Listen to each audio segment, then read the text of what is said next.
Welcome to Smart Remarks, where I wish I dabbled in witchcraft. I'd make Christine O'Donnell disappear.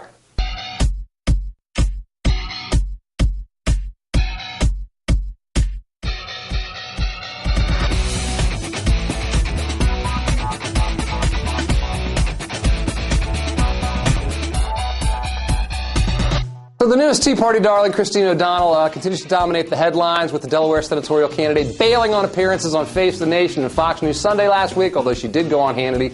With Bill Maher digging up a whole bunch of old clips of her, including one where she talked about how she, quote, dabbled in witchcraft. And I thought, give us all a break. I don't believe for 1 second that O'Donnell would even know a satanic altar if she tripped over it. This is either an outright embellishment or a complete falsehood meant to burnish her credentials as someone who was on the wrong path until she realized it and got on God's path instead. Later on, she told Hannity of her rebellious college days that, quote, some people dabble in drugs to rebel. That's how I rebelled. Once more, bunk. Look, I'm about O'Donnell's age. I went to college in the mid-1980s. It was the era of just say no, but a lot of us said yes.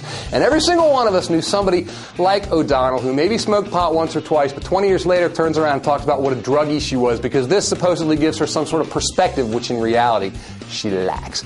But how elitist of me. See, her biggest fans, they don't really care whether she actually did these things, if she did dabble in witchcraft or tried to smoke oregano. No, it's not about that. It's that people like me would dare to attack her because by doing so, I am attacking them, and that's an outrage! It's your usual right-wing knee-jerk thing, identity politics at its worst, and it's one way, but only one way, in which Christine O'Donnell is a lot like Sarah Palin. But notice what doesn't get mentioned in all of this. We're not talking about O'Donnell's positions on the issues. We're not talking about her acumen.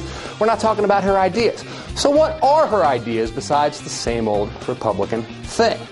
The strength of the Tea Party movement is that Americans in general believe that the political class in Washington has completely fumbled the ball, and that's a legitimate observation. But the problem is that our problems in this country are so complex, it requires new thinking, innovative new approaches to untangle the mess in a way that doesn't cause society itself to unravel. And with O'Donnell and the likes of Sarah Palin, the Tea Party is foisting something entirely else upon this country. There's no new thinking here. What we get instead is old thinking, if we get any thinking at all.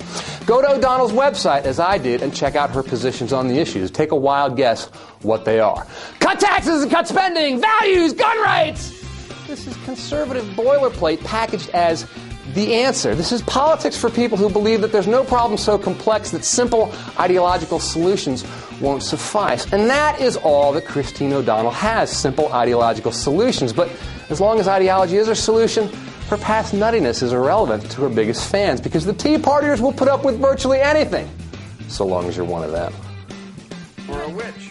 I dabbled into witchcraft. I never joined a coven. Wait a minute, you were a witch? Yeah, she was I was a witch. I mean, wait a minute. That's exactly why. How are you to be a witch? Because I dabbled into witchcraft. I hung around people who were doing these things. Having fun? I'm not making this stuff up. I know what they told me they do. Well, what they do? I mean, in one of my dates, my first date. Wait, I want to hear about this. One of my first dates with a witch was on a satanic altar, and I didn't know it. And I mean, there's little blood there and stuff.